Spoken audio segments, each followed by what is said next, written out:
حدیث مبارک کې راځي رسول الله صلی الله علیه وسلم صحابو نه پوښتنه کوي وای زما صحابو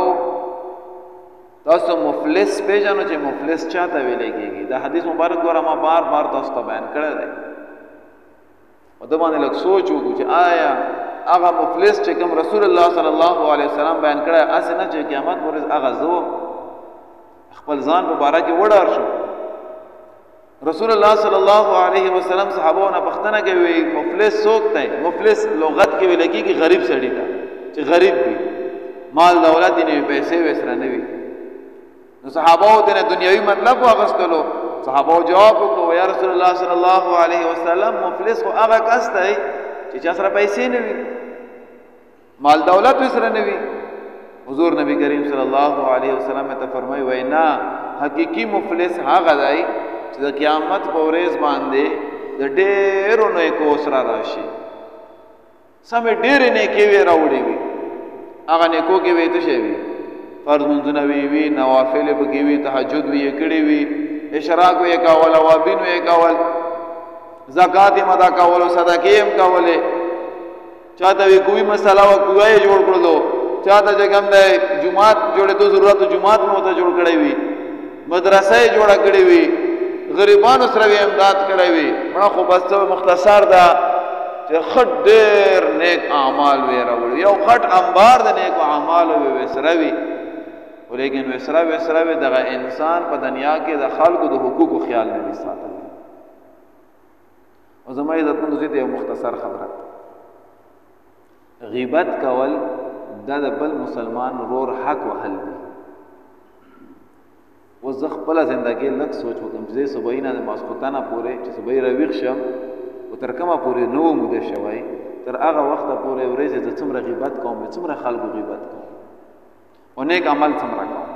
نور ګناهونه پرېږده بس نور ګناهونه یې سره یادوم نه پکې صرف یو غیبت یاد کړی چې روزانه بنیاد باندې موږ څومره غیبت کوو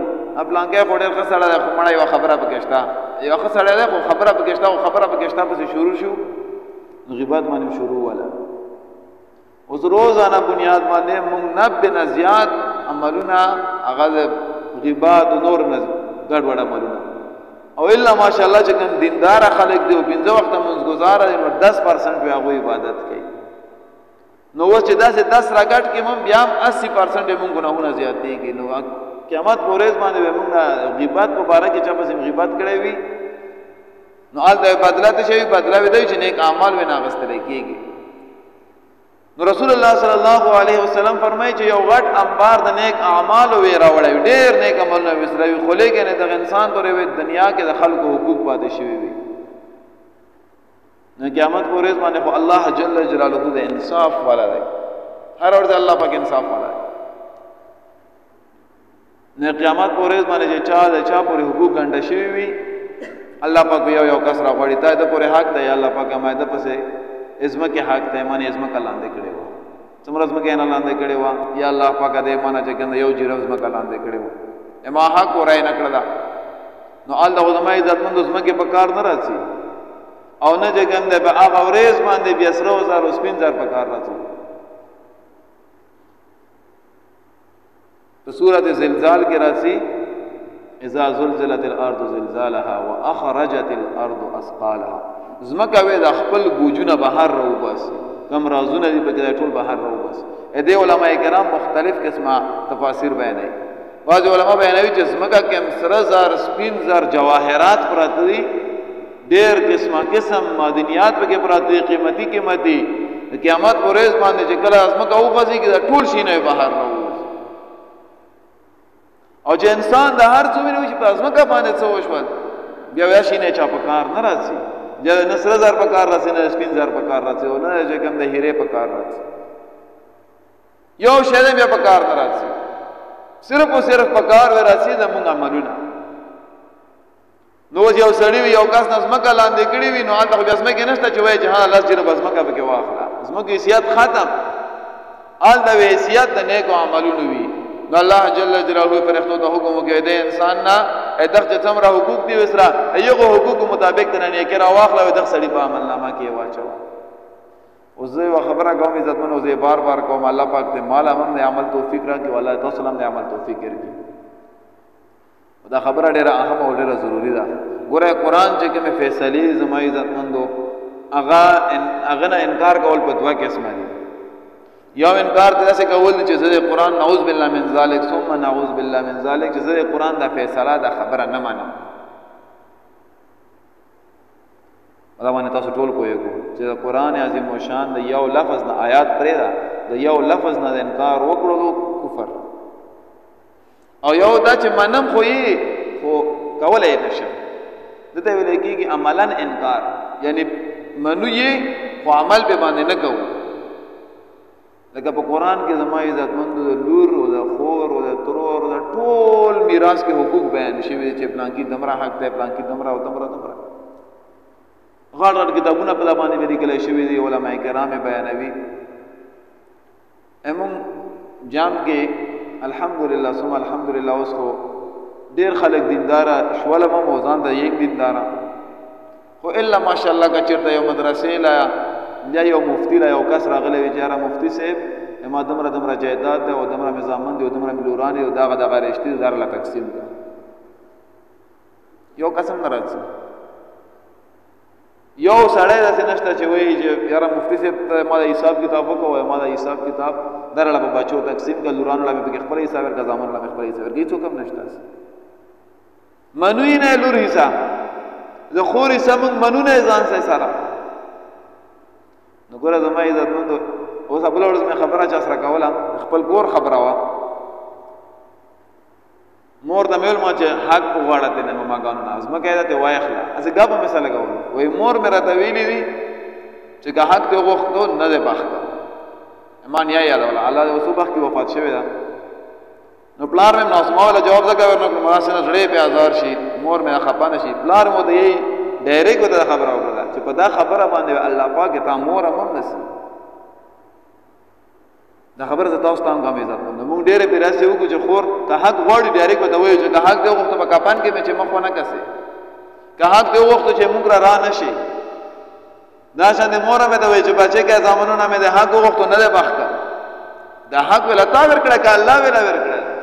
دا حق خو د الله طرف نه مقرر شوی ته څوک یې چې ته یې نه بخکې او ته څوک چې ته ورته دا خبره کوې چې کپن کې مې مخ ونه کسې دا حق خو الله بیان کړی دی ته خو د الله د حق نه انکار کوې نو زما عزتمندو که موږ خپلې خور له حق نه وي ورکړی او د قیامت ورځ شي د قیامت په ورځ باندې وی خور هغه نیکي د موږ نه اخلي چې کومې را سره حق پاتې شوی ګوره څومره عجیبه خبره زما عزتمندو د دنیا کې تاسو ته پته وي تاسو نیکونه وشته اوس مشرانو یادو ځوانانو وي ته نیکونه ژوندي وي مشرانو نیکونه شته نشته ټول بس وفات دي اډوکې وي هم خاورې شوي وي ډېر داسې دي چې اډوکې وي خاورې شوي وي دنیا کې وو نشته ختم شول همدغسې چې سل کاله تېرېږي سل کاله پس وي مونږ چې څومره ناست یو هم راکې نه وي ټول نوي خلک وي نوی نسل وي نه مې زوی په کار راځي نه مې ورور په کار راځي نو څه راځه چې کوم دی د خپلې لور یا د خپلې خور حق هغه زه چې کوم دباو کوم ویسارې کوم ځان سره او ځان له باندې آخرت تباه او برباد کړو زما عزتمندو کوشش دا وکړو چې موږ خپلې لور له خپلې خور له خپل چې کوم حق یې راسره چا ویلاویر کړو چې هغو په حقوقو باندې ډاکه وانه چوو صرف دا نه چې مونځ کوې او ګیرم پرېښې او تسبیح په لاس کې دا مسلماني ده زمونږ د فقه حنفي څلور غټ کتابونه دي هدایت ته لګېږي چې کوم کسان مدرسو کې وي مدرسو سره تعلق وي نو هدایت څلور جلد ده څلور کتابونه دي په یخ کې یو کتاب چې کوم پرانه جلد دی هغه عبادت دي د مونږ ذکر دی پکې طهارت ذکر دی پکې حج دی دا خبرې ادنه علاوه نور درې جلدونه دي